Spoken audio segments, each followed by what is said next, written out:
हमारी संस्कृति, हमारी पहचान। यज्ञ, योग, आयुर्वेद सदा रहे हमारे साथ। भारत के प्राचीन ग्रंथों एवं आधुनिक विज्ञान का दिव्य संगम, यज्ञ महिमा।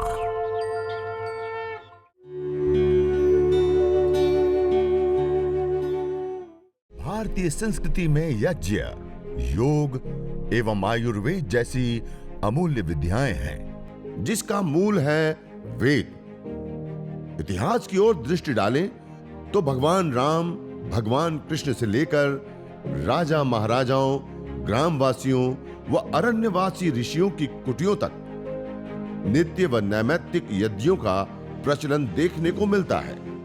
इदमग्नये श्रेष्ठकृते इदन्न मम। श्रेष्ठकृत आहुति के पश्चात एक प्राजापत्य आहुति देते हैं। वो मन ही मन प्रजापतये मंत्र का उच्चारण करते हुए हम आहुति प्रदान करते हैं। ओम स्वाहा इदं प्रजापतये इदन्न मम। अब पूर्ण आहुति प्रदान करेंगे। एक ही मंत्र का 3 बार उच्चारण करते हुए सामग्री के साथ गाय के घी की आहुति प्रदान करते हुए 3 आहुतियां प्रदान करेंगे। ओम सर्वं वै पूर्णं स्वाहा। ओम सर्वं वै पूर्णग्वं स्वाहा।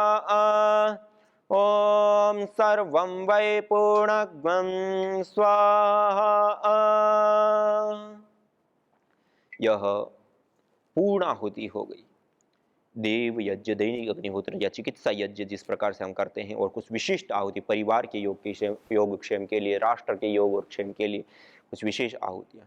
और उसके बाद सीधे बैठते हुए, हाथ जोड़ते हुए, अग्नि देवता से प्रार्थना करते हुए ओम सर्वे भवन्तु सुखिनः, सर्वे सन्तु निरामयाः, सर्वे भद्राणि पश्यन्तु, मा कश्चित् दुःखभाग् भवेत्।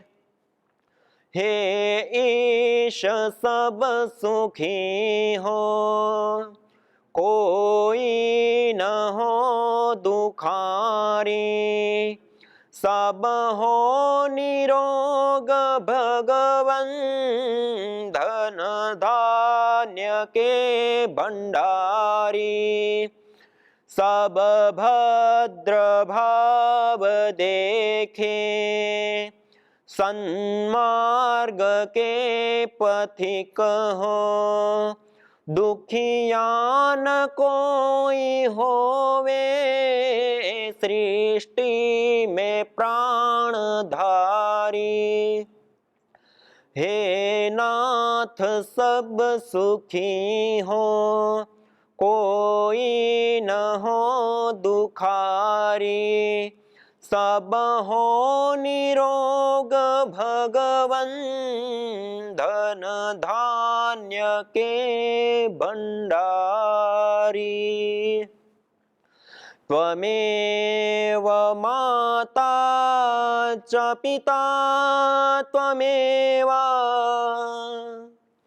त्वमेव बन्धुश्च सखा त्वमेव, त्वमेव विद्या द्रविणं त्वमेव, त्वमेव सर्वं मम देव देव।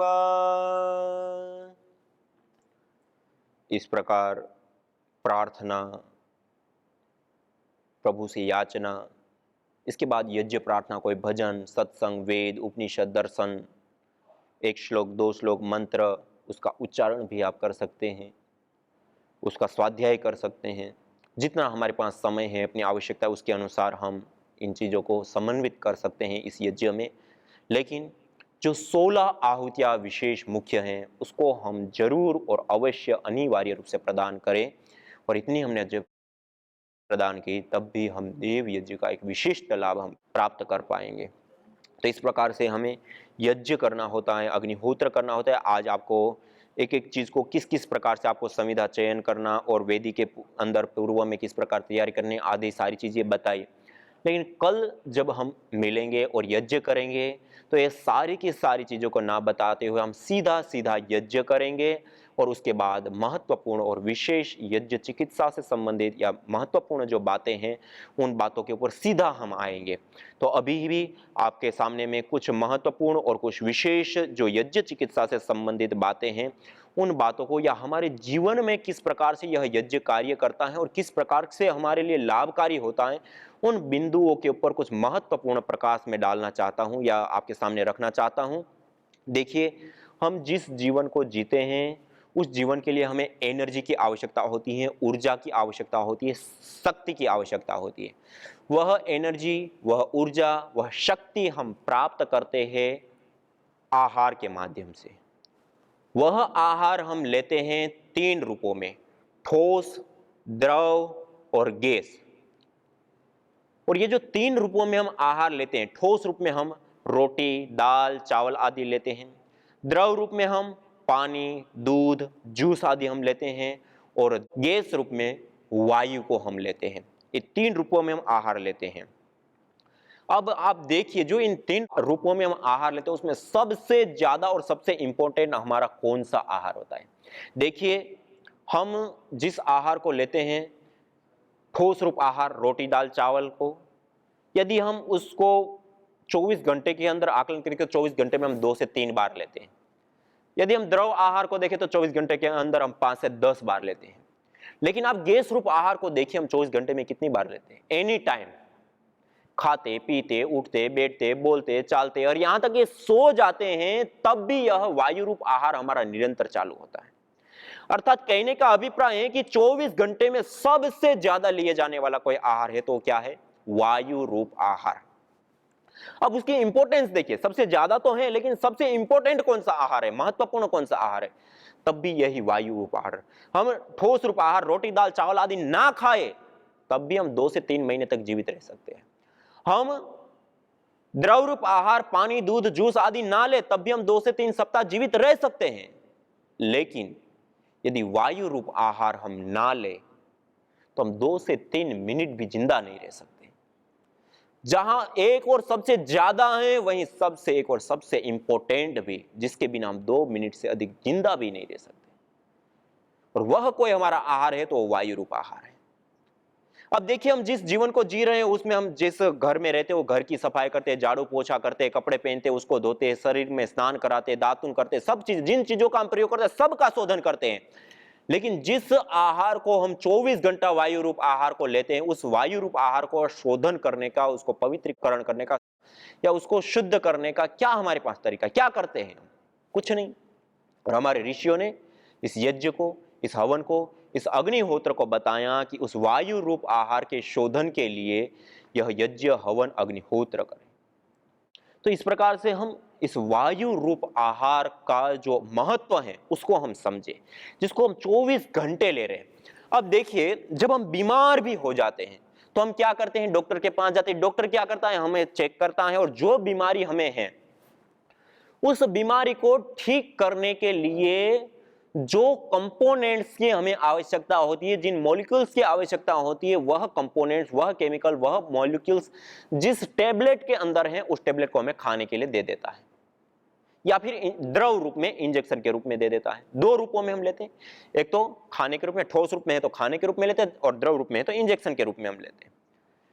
और आपको जानकर के आश्चर्य होगा कि जो हम हवन करते हैं उसमें जो यह विभिन्न प्रकार की औषधियों की हम आहुतियां प्रदान करते हैं, जैसे गुग्गुल आदि जो द्रव्य होते हैं उसको जब हम अंगारों के ऊपर डालते हैं और जब हम यज्ञ की धुनी के अंदर डालते हैं और उससे जो धूम्र उठता है, इसको हमने एनालाइज करके देखा। ये मेरे सामने आप देख रहे हैं, ये रिपोर्टें रखी हुई है PRI, पतंजलि रिसर्च इंस्टीट्यूट में।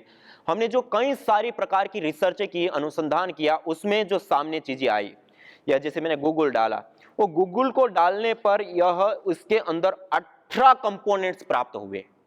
इसके अंदर 18 प्रकार के कंपोनेंट्स है और मल्टीपल। इसी प्रकार गाय के घी, एक गाय का घी है, उस गाय के घी को भी हम इसके ऊपर डालते हैं, इसे अंगारों के ऊपर, और इस गाय के घी से भी जो धुनी उठती है उस धुनी के अंदर ये देख रहे हैं आप, उसके अंदर 25 कंपोनेंट है गाय के घी के अंदर, और गूगल के अंदर 18 कंपोनेंट्स।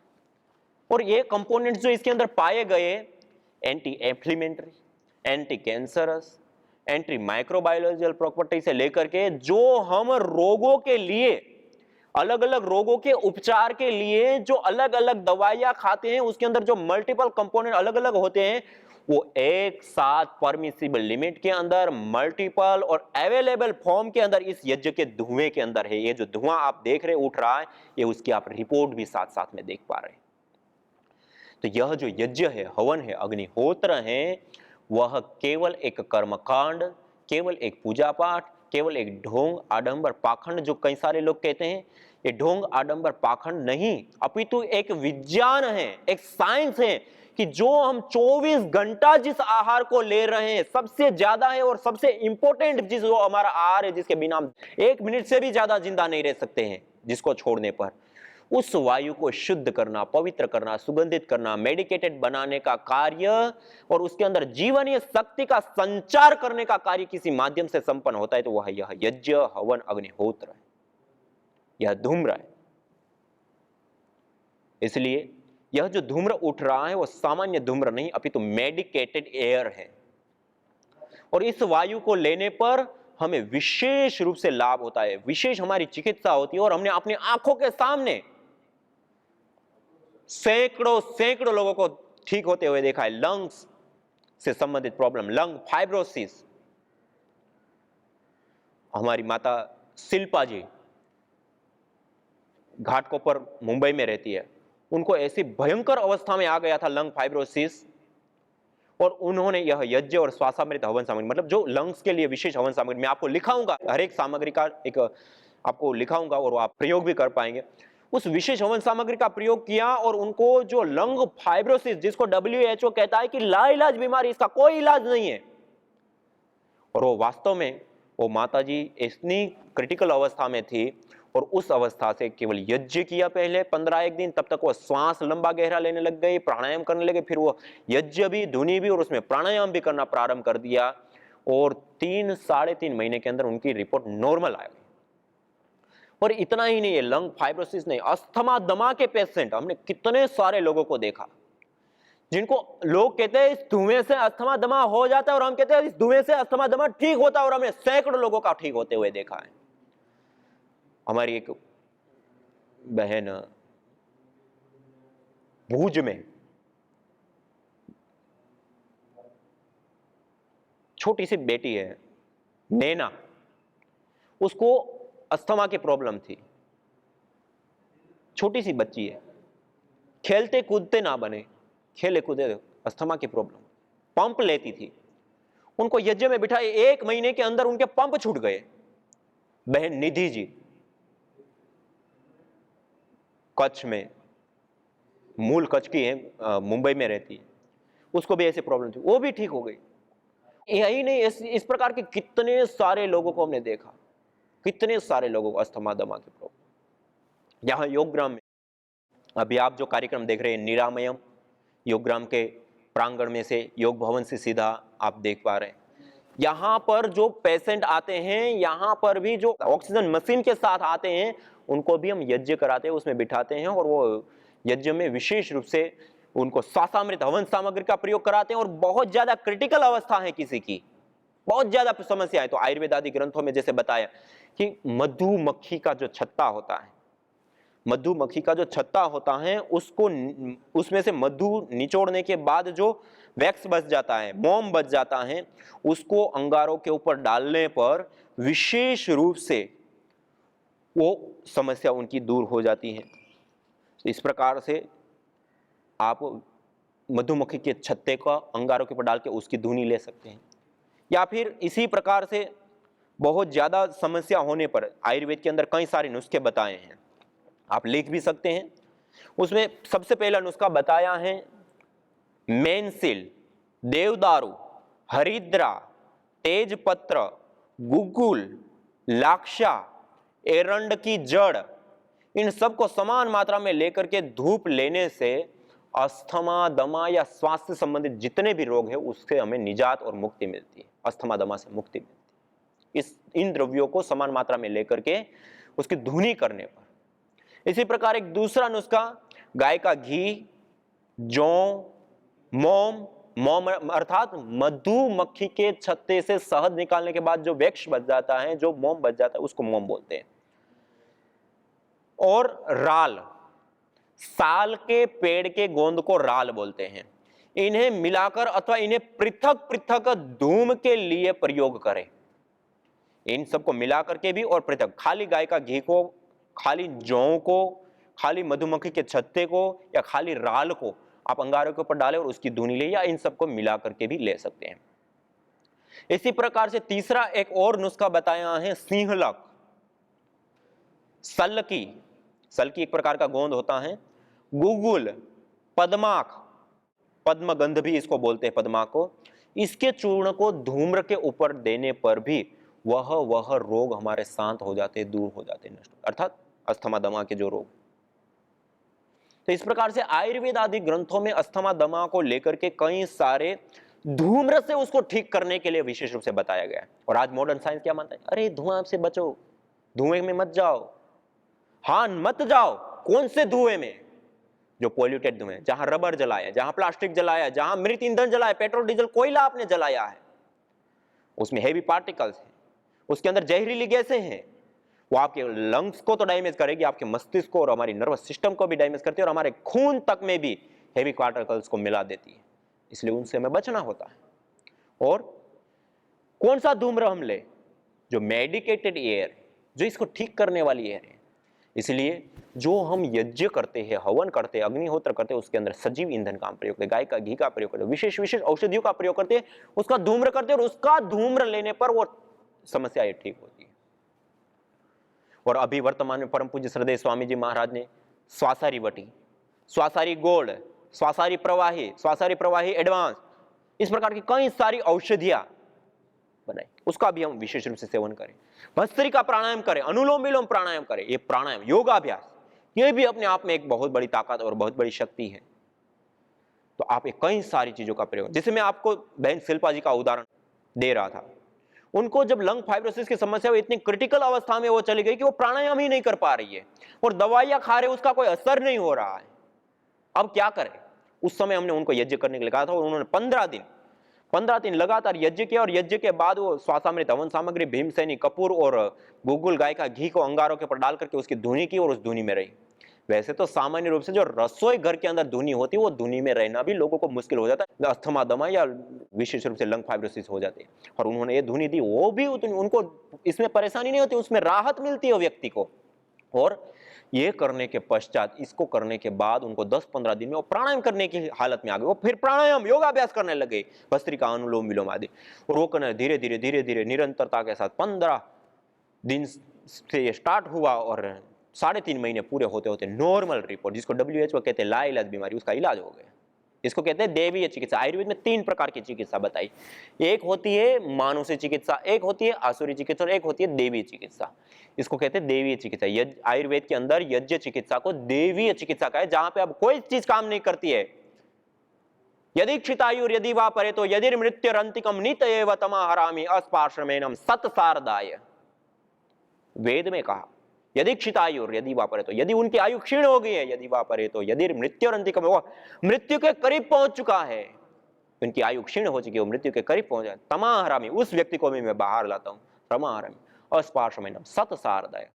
100 शरद ऋतु तक उनको स्वस्थ शक्तिशाली आयु देती, ऐसा वेदों में बताया यज्ञ के माध्यम। इसलिए इसको देवीय चिकित्सा आयुर्वेद के अंदर कहा। जिन लोगों को इस प्रकार की समस्या हो जाती है, रोग हो जाता है और ठीक नहीं होता, आप यज्ञ चिकित्सा को साथ में अपनाएं, विशेष रूप से अपनाइए, और विशेष रूप से सुबह शाम सूर्योदय और सूर्यास्त के समय पे कीजिए। 21, 51, 108 मंत्र से विशेष आहुतियां दीजिए, और आपकी जो रोग विशेष है उसकी विशेष रूप से आहुतियां दीजिए। और इस प्रकार से करने पर जो हमारे विशेष किसी भी प्रकार के अलग अलग रोग है, वो रोग हमारे शांत हो जाते हैं, दूर हो जाते हैं, नष्ट हो जाते हैं। तो ये तो मैंने लंग से संबंधित जो समस्याएं होती है उसको ठीक होते हुए देखा।